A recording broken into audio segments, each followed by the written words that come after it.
This is Comic Picks by the Click. Hey, I'm your host, Jason Glick. Hey, Jason Glick, how's it going? Oh, it's good, John. How about yourself? Well, not too bad. What do you have on tap for us this time? Well, it's like I know it's really kind of late because hey, it's February, and I'm talking about like the best of 2019. All right, this is the beginning of February, so it's stone's throw. I don't know, maybe. So Yeah, I think it's fair. It still works. Best of 2019, then. All right. yeah. It's like I wanted to do we had logistics like things with recording all the other podcasts, and also I wanted to do the House of X, Powers of X thing before we did this because yeah, this is going to be on that list absolutely. But as far as things go, it's like this when I on one hand when I started compiling my list for this for the best of this year, it's like I thought, okay, well, there's probably not going to be like that much on here.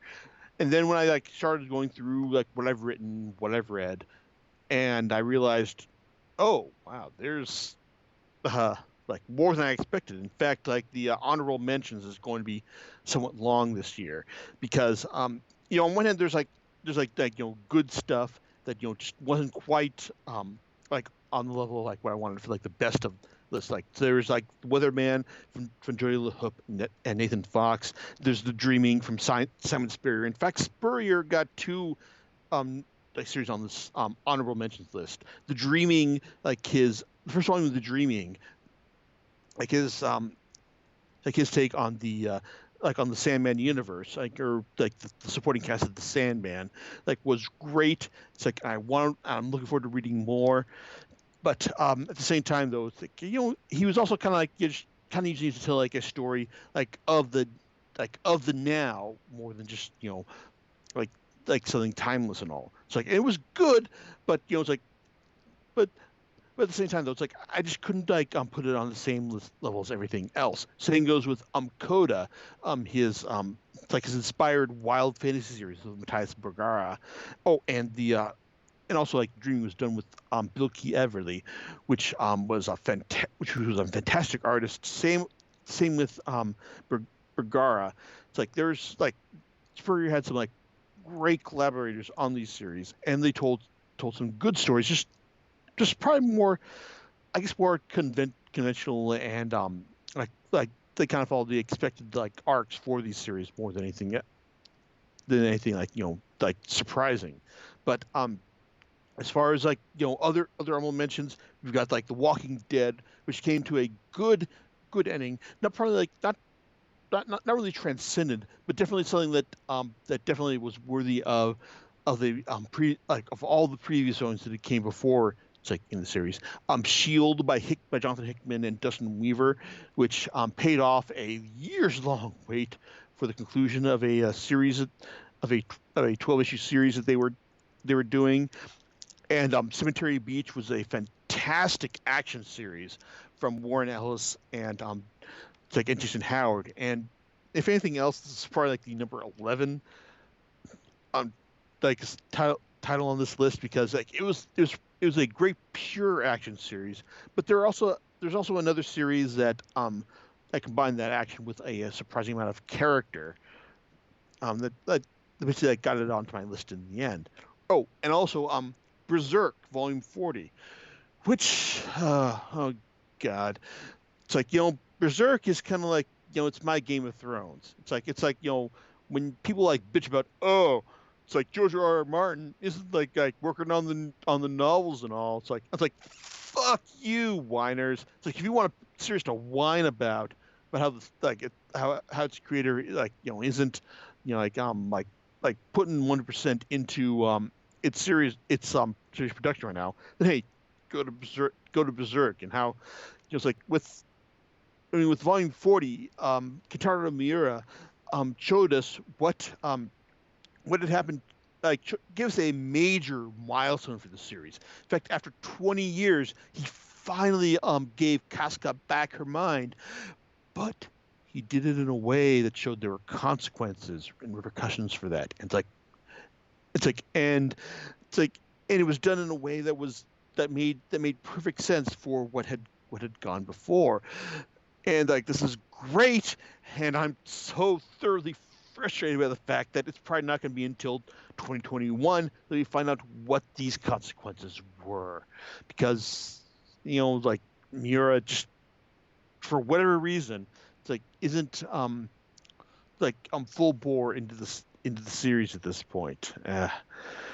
So there you go. But as far as creators who are like still going into their series and just taking like lots of time to get to these points, there's Makoto Yukimura and Vinland Saga. Like Vinland Saga Volume 11 like brought an end to the current war in the Baltic arc and did it with an amazing amount of comedy, character development, it's like and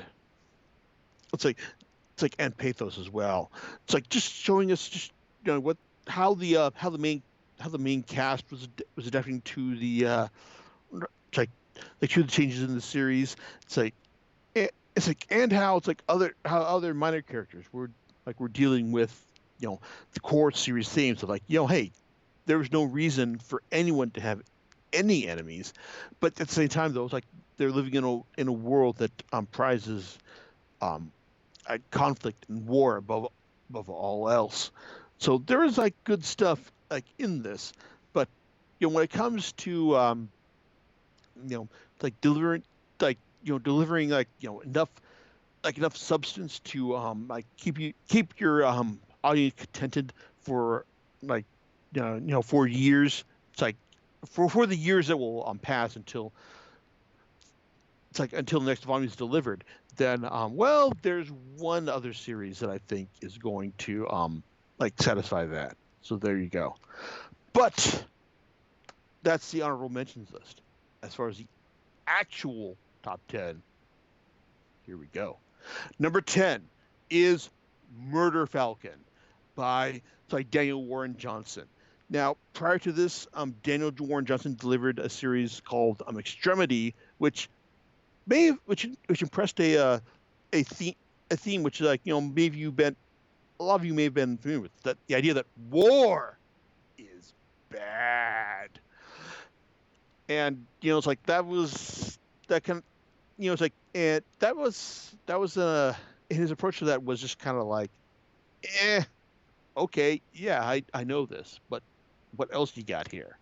I mean, it was just it told like a familiar story like as like about as well as you'd expect. What Murder Falcon does is it tells you a story of a guy who has lost sight of what made his life great and how he has to recapture that. Now this is done through supernatural.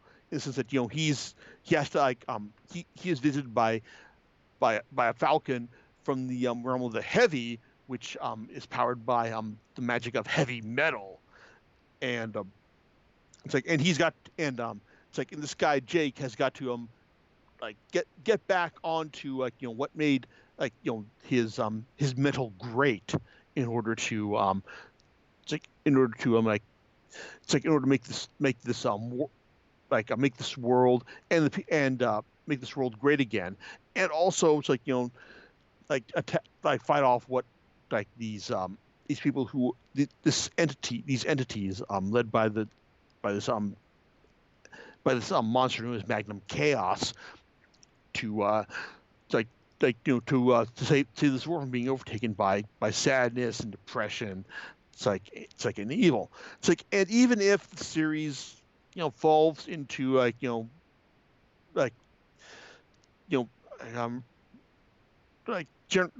generalizations about hey it's like this is this is what make this is why we're depressed and all. It's like Warren Johnson's work.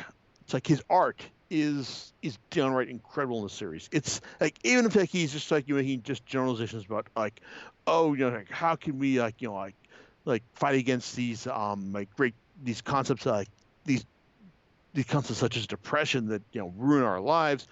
Well, his art kind of bridges that gap from the statement to the actualization, and that's what made the series worthy of like inclusion on this list. No, the dialogue does kind of like kind of fall into like perfunctory, um, like generalization, but it's like but it's like the rarest series I read where the art like bridges that gap. And oh my God, the final scene in the volume where Jake meets like the person who is going to like take him to his other like to the afterlife, and it's kind of like if you have any empathy for the concept of metal, then this will bring tears to your eyes.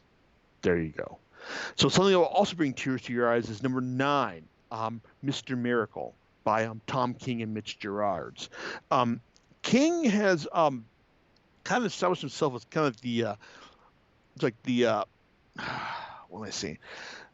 It's like as the maxi series guy for DC, someone who like puts out 12 issue series, and it's like it makes some pretty notable. It's like we've got like his best work, Sheriff of Babylon, the overrated but not entirely bad Omega Man miniseries, and then there's Mr. Miracle, which is a story of Scott Free, the master escape artist created by Jack Kirby, who was who in DC lore was traded by the High Father of the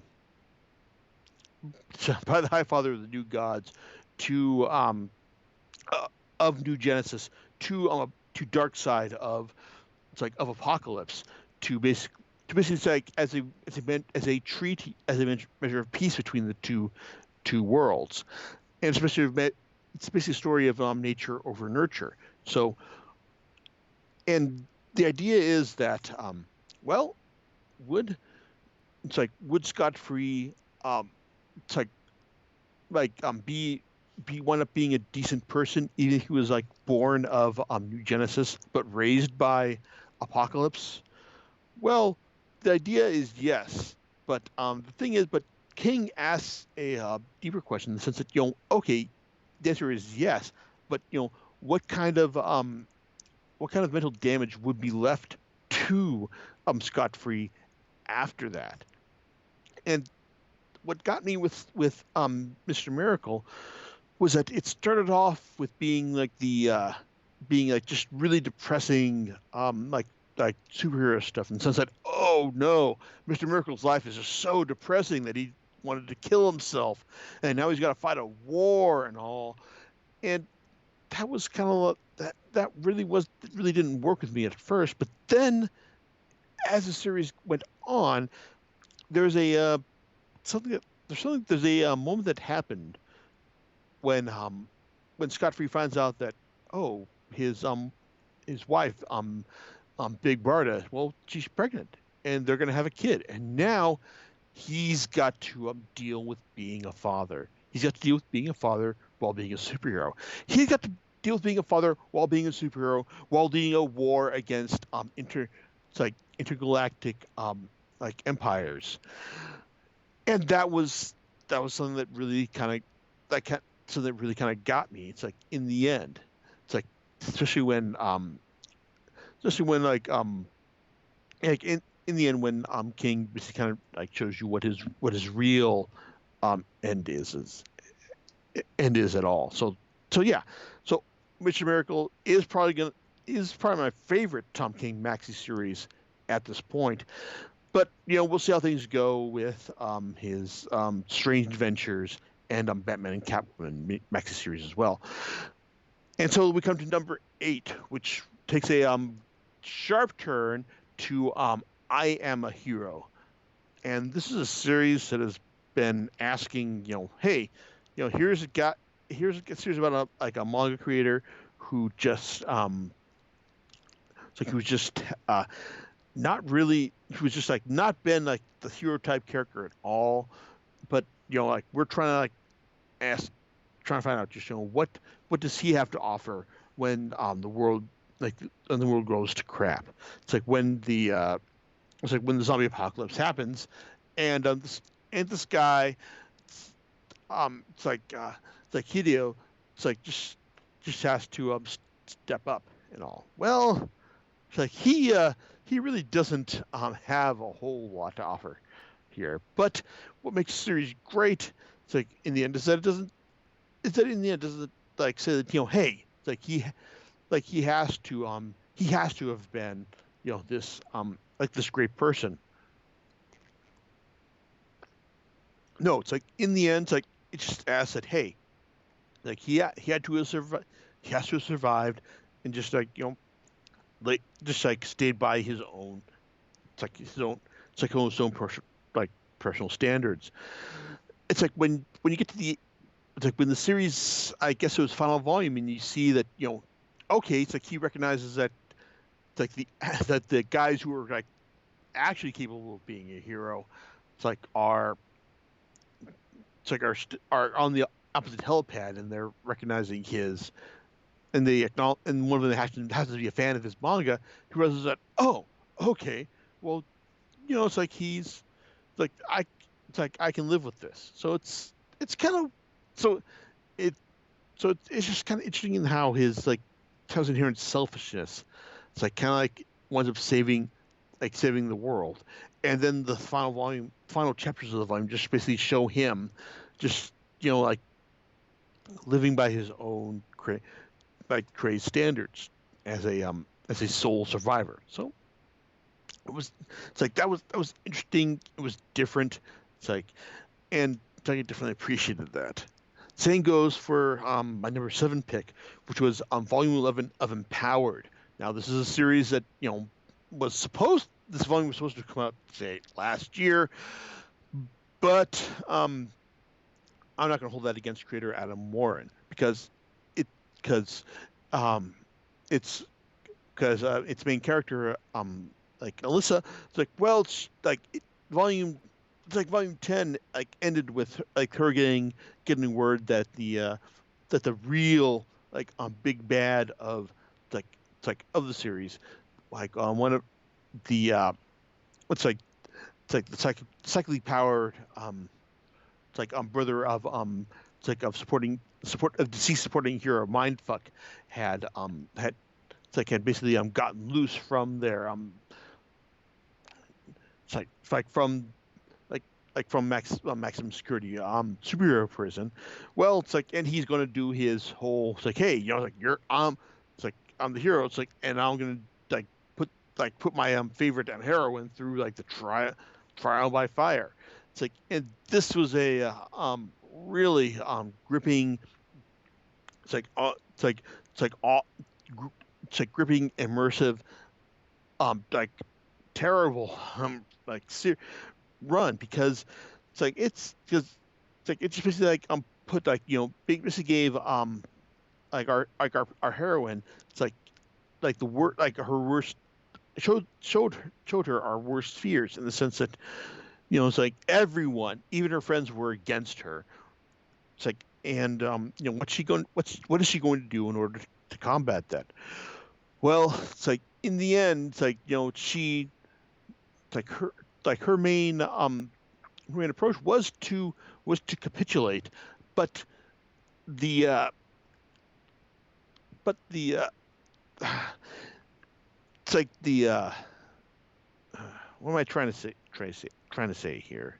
It's like her it's like it was just like her like living true by her standards. So when she basically said that hey you're just gonna have to kill me, it's like and you're worried that wow this is the end like what's she gonna happen here, but it turns out that the actual final trick here was laid out in front of you all along because hey if this ghost of mindfuck was in her head all this time trying to tell her about what she could do in order to barely stave off annihilation. Well, what about a version of mindfuck that could actually like have time to stave off the it's like the threat ahead of things.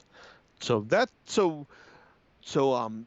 empowered volume 11 was a great example of like what like of what superhero action could be. It's like and it was kind of divorced of like any connection to Marvel or DC continuity. So make of that what you will.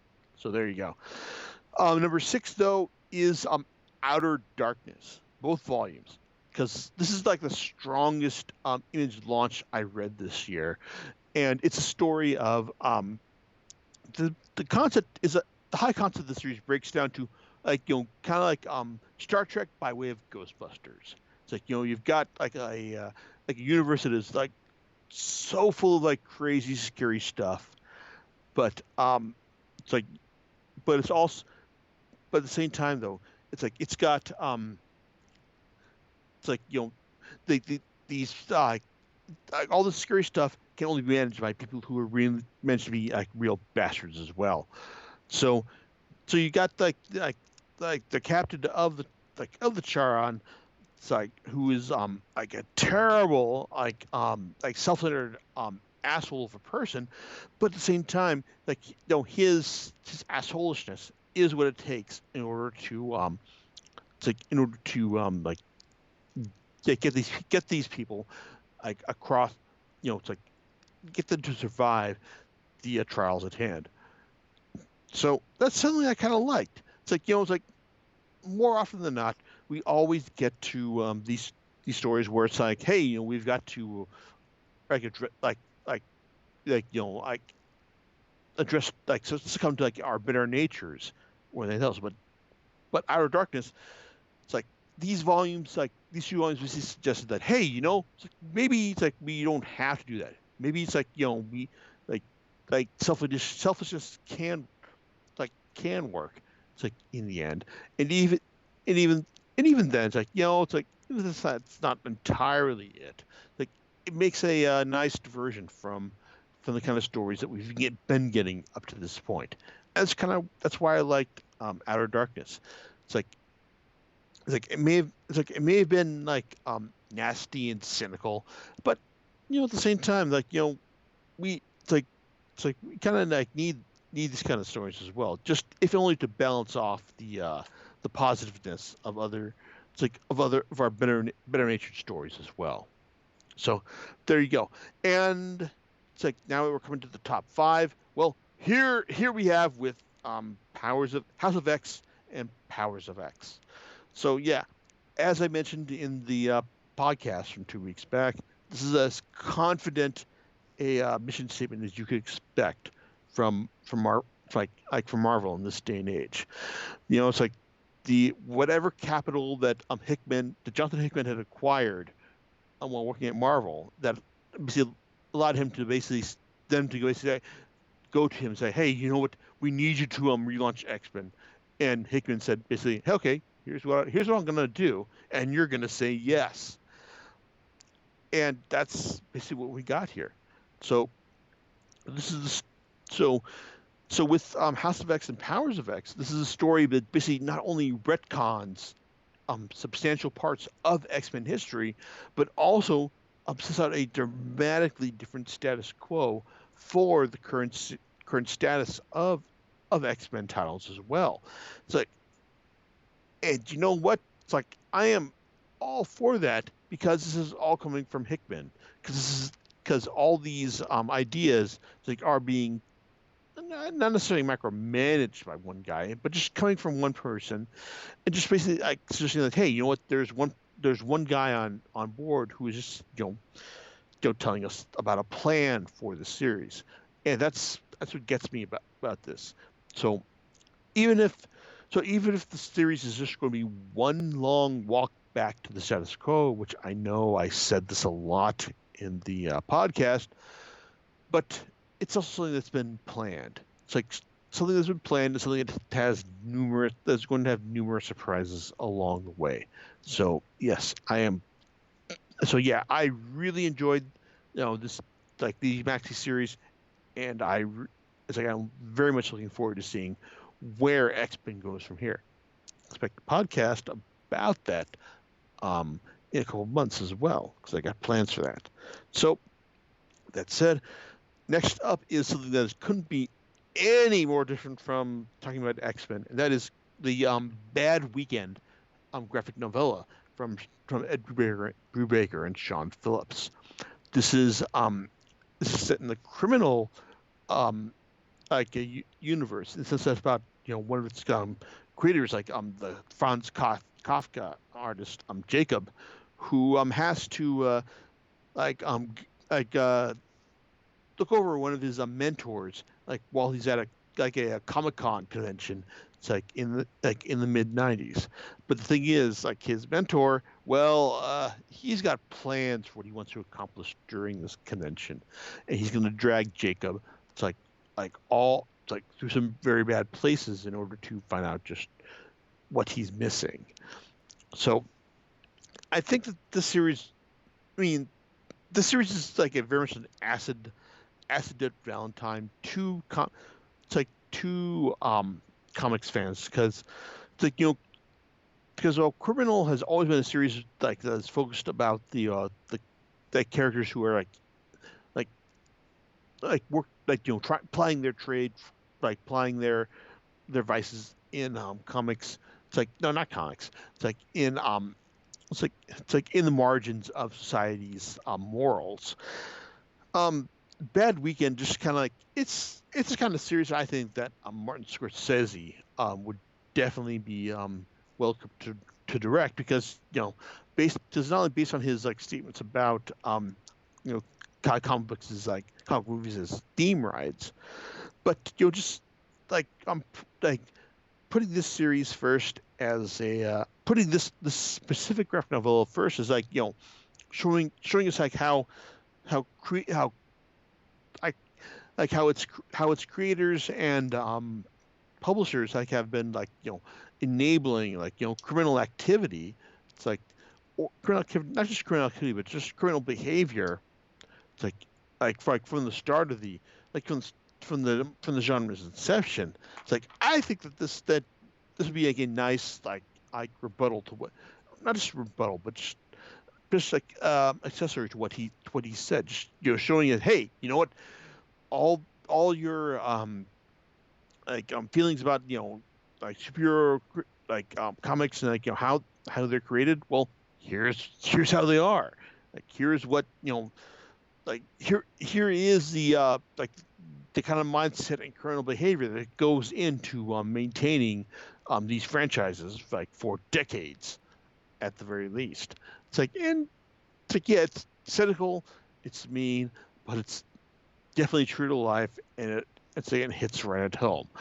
So more power to Brubaker and Phillips for having the guts to deliver this statement, and I certainly hope that they deliver it and the current run of Criminal in a it's like in a trip with Rebecca at some point like later in this year. So and then we come to number three, which is the Wicked and the Divine, because Kieran Gillen and Jamie McKelvey's statement about you know like it's like about it's like about gods as pop stars. It's like well, it's like it was it has generally been pretty great like as the series has gone on like over the years, but then when I had to go back and reread things, in advance of my final podcast on it, well, yeah, it holds it together really well. It's like in the sense that it's like this is a series that was planned out great from beginning to end. It's like and it's like and I really don't know what more to say about that. I mean, that's kind of like that should be the standard, really. Just the idea that hey, these like a series should have like a solid beginning, middle, and end, like from like from the start, and to the point where like when you go and reread it, it's like everything like just comes and clicks together. It's like as you'd expect, and that's how the Wicked and the Divine played out. So overall, it's like that's I mean, I really can't say more about this because it's like it just worked. No, that's awful. Just saying it just worked like implies that Gillen and McKelvey like didn't plan things out, but they did. It's like and everything it's like they work towards. It's like it worked.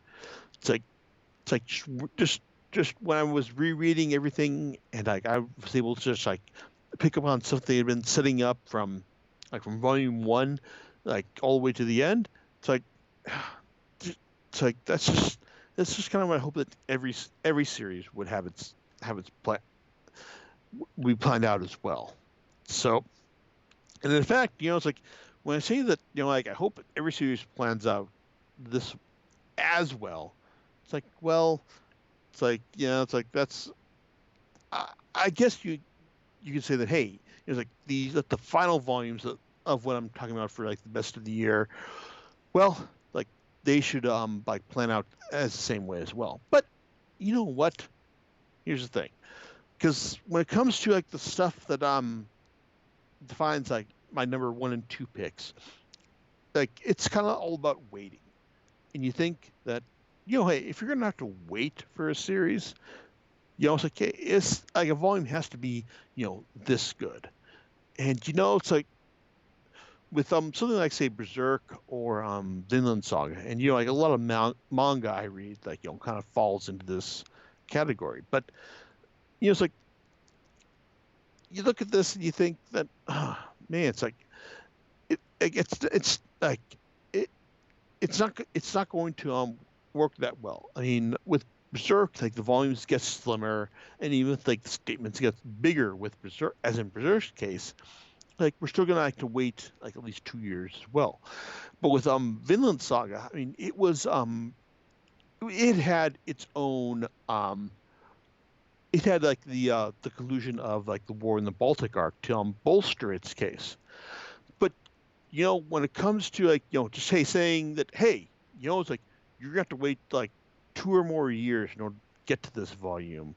It's like, then like what do you have to go on? Well, when I say when you ask that question, I say you have got to present something as substantial, as meaty as Die Vergelder Volume Two, which is Hiroaki Samura's action series answer to what he's been doing, what he had done with Blade of the Immortal. Because to Samura's credit, he has not spent it's like the years of it's like the years after finishing Blade of the Immortal, like just saying, "Hey, I'm okay. I finished my magnum opus. I'm done." Well, no, he's been doing other stuff as well. He's been doing Wave, Listen to Me, which has been which the first three volumes have been are great, but I'm waiting for Kodansha to like issue them in either like digital volumes or print volumes, and their single issues or simulpubs has just been like, okay, fine, but are you gonna like do this in like volumes? Really? Because I'm waiting for that. But Die Vergelder has been a has been a even though it was released like at the beginning of last year, it's like it has been it is something that always stuck in my mind as being like a meaty, it's like dense, it's like impactful read. It's like a story of a girl who it's like who has gone back to her like home who in volume two has gone back to her hometown, found it to be a den of criminal activity, and in the first half of the series of the volume finds her family home to be like a to be occupied by it's like by evil it's like by evil foreign gangsters, and it leads to some like incredible like martial arts and gunplay action. Like there's a scene in this volume at the beginning of the year where I just thought, holy shit, it's like there's like one of the what they gain a the characters gain a yakuza like friend who just has it's like who's kind of a masochist, but he also delivers a like it's like a bit of gunplay that'll make John Wick go, oh no, that's total bullshit. It's like it's bullshit, but it's completely awesome. It's like, oh man, it's like this one scene where he just like where the guy flips his gun and shoots one of the it's like one of the characters one of the bad guys' weapons, and then causes it's like the shell casing to eject into the eye of one of the other antagonists. It's like it's ridiculous. It's absurd, but it's so cool that oh man, it's like I just can't get over it. It's amazing. And even then, it's like even with if the full volume for the first half of the volume is just like pure pure action, second half of the volume does some like it delivers both action, it's like and character as well. So we find like reasons why these why the characters in the series fight against the yakuza who are running the island the action is taking place on, and also why they're fighting for it as well, because it's like the people they were coming that that they were coming from was were so terrible that hey, like we're just gonna like take go along with that as well. So when it comes to like postulating a series that hey how good does your series have to be in order to wait like say 2 or 3 years between volumes? Well, the Vergilder Volume 2 basically has your answer. It's like more than something like Berserk Volume 40, more than Vinland Saga Vinland Saga Volume 11. It's like this this is a series that basically says, hey, you know what? You're you're going to wait a couple of years for this new for our next volume, as Kodansha USA publishes the series in 2-in-1 volumes. So, but I have a feeling that it's probably going to be worth it in the end. But when it comes to the hey, what more than that, when you have to wait 5 years, maybe 6 years to get that final volume, to get the concluding volume, to get the volume that basically tells you like this is how your series is going to end. This is how it is. How your series is like going to wrap up. Well, number one on my pick of this year is something that I've actually been reading for these past 5 years. Is something that I read again recently and realized that you know what? It's like when this guy finally delivers on the promise, like of the series wrapping up, like of the final series, if it's going to take 5 years, okay, maybe it'll take 6 years, maybe it'll take 7 years or longer. But you know what?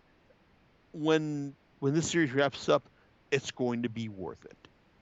So, what series like could possibly deliver on being like like the like deliver on like maybe even 7 years of build up of serialization?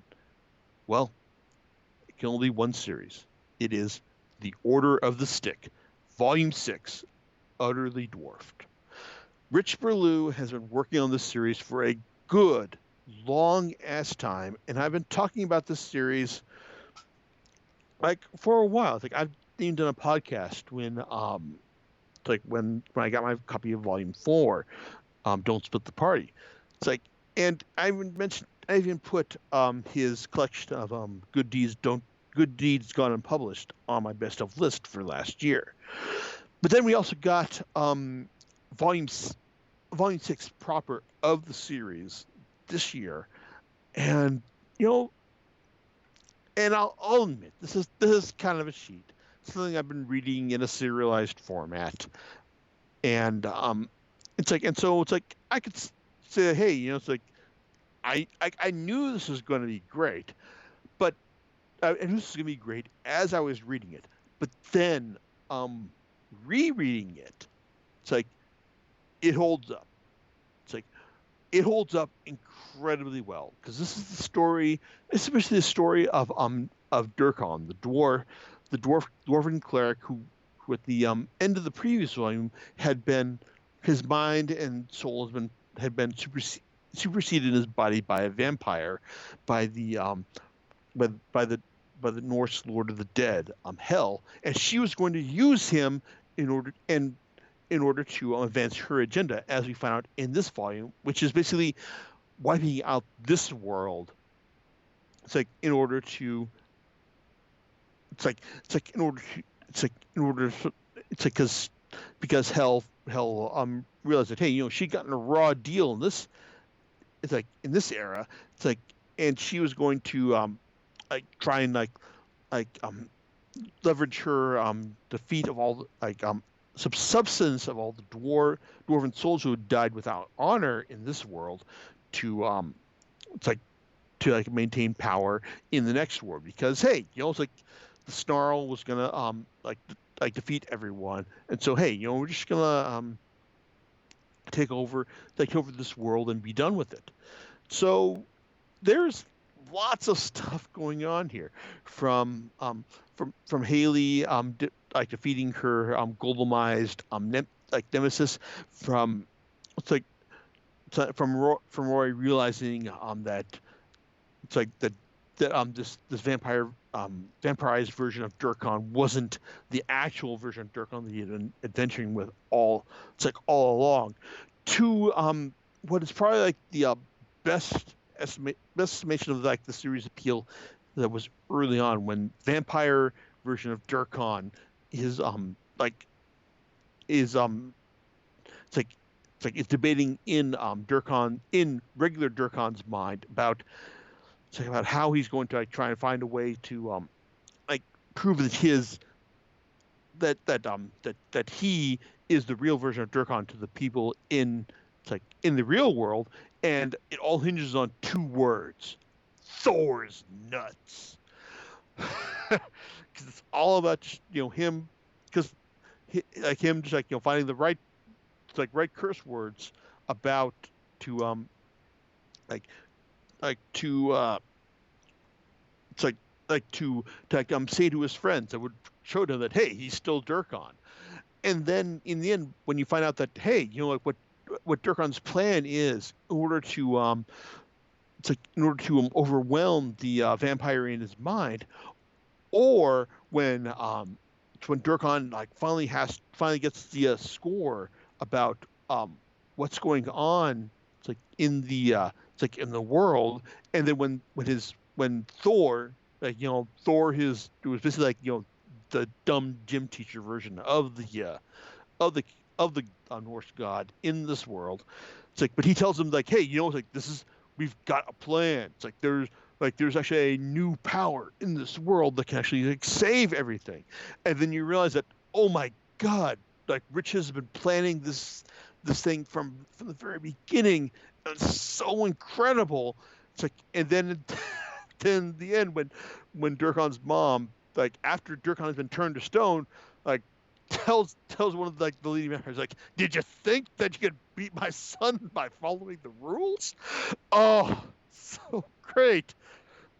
And that's it's so good. It's like it's a realization that it's like it's that there's a plan by the series, and it's not just a plan, it is a hilarious plan.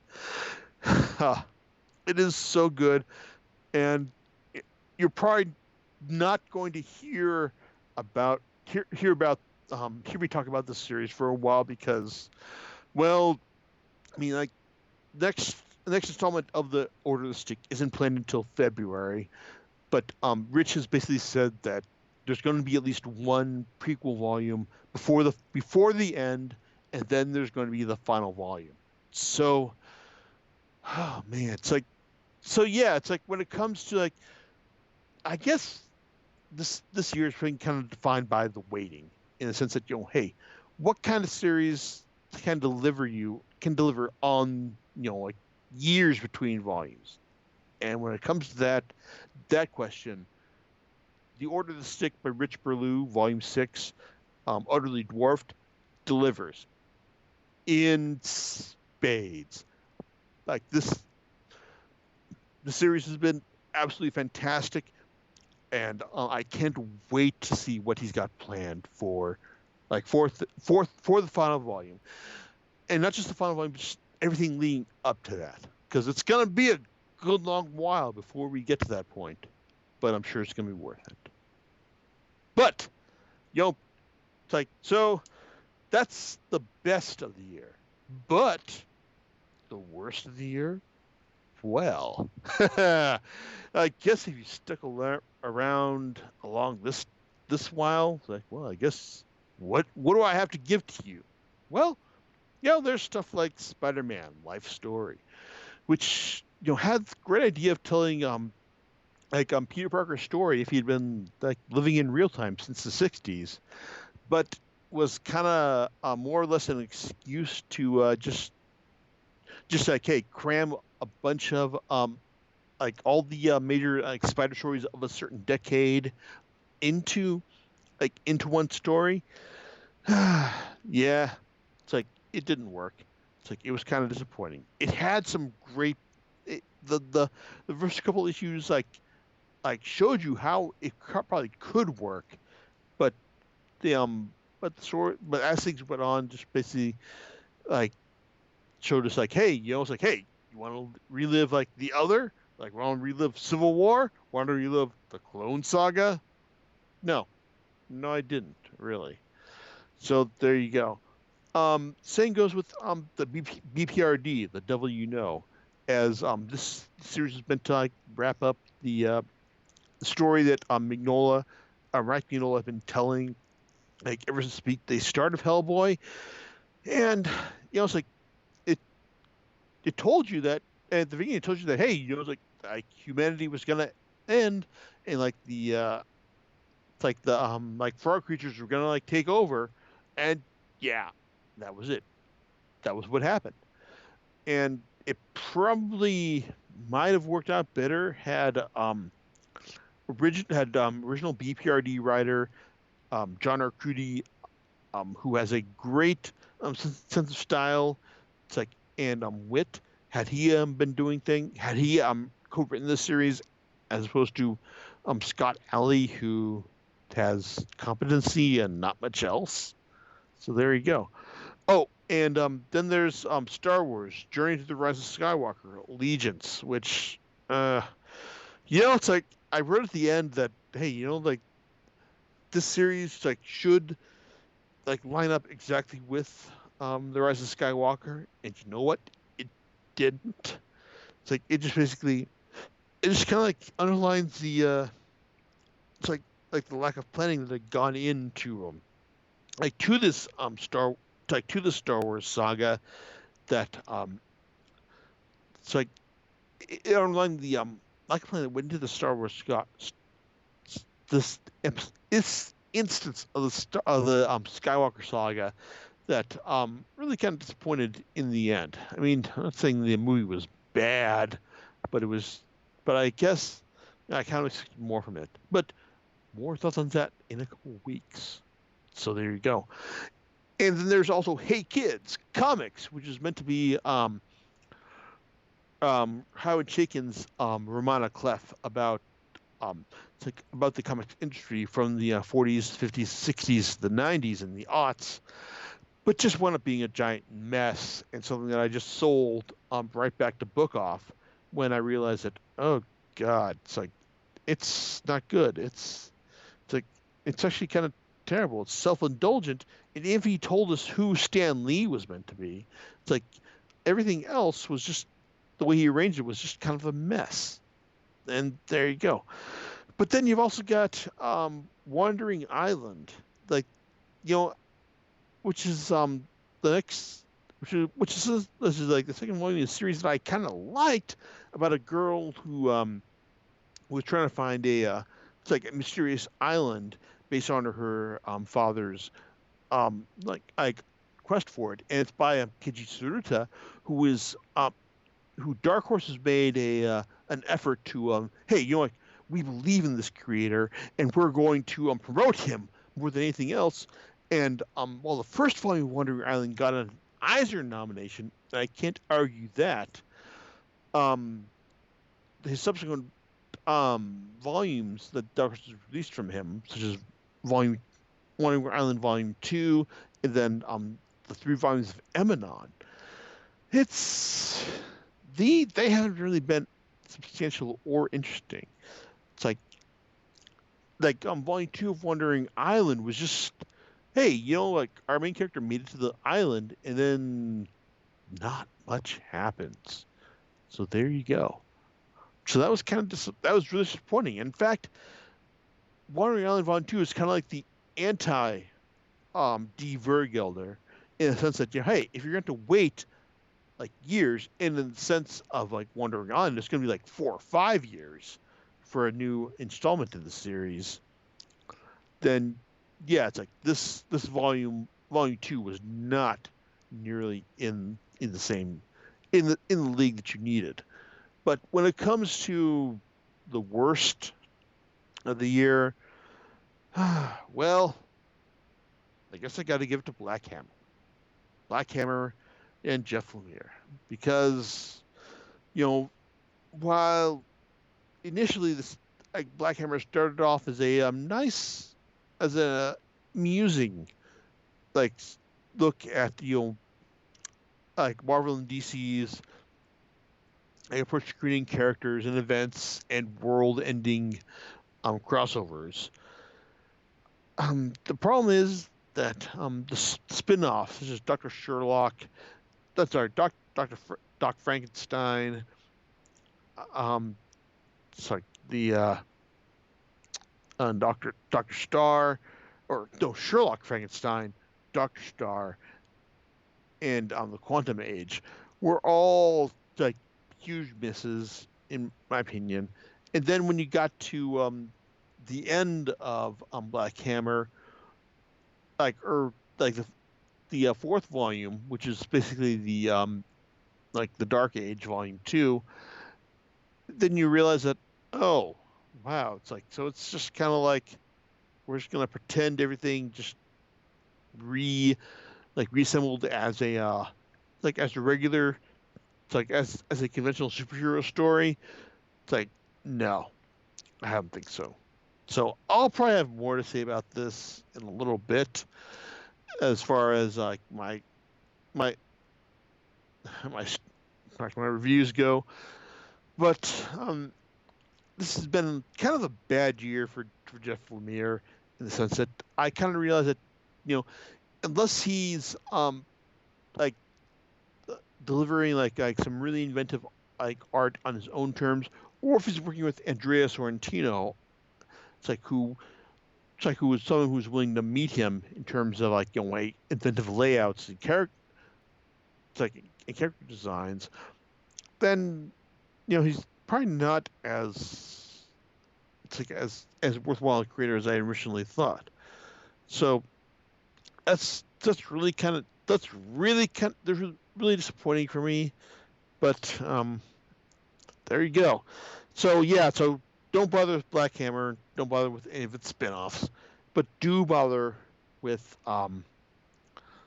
it's like with the Order of the Stick and Die Vergelder. It's like, and also just bug Kodansha to get Hiroaki Samura's other um Wave Listen to Me into print ahead of its anime release like later this year.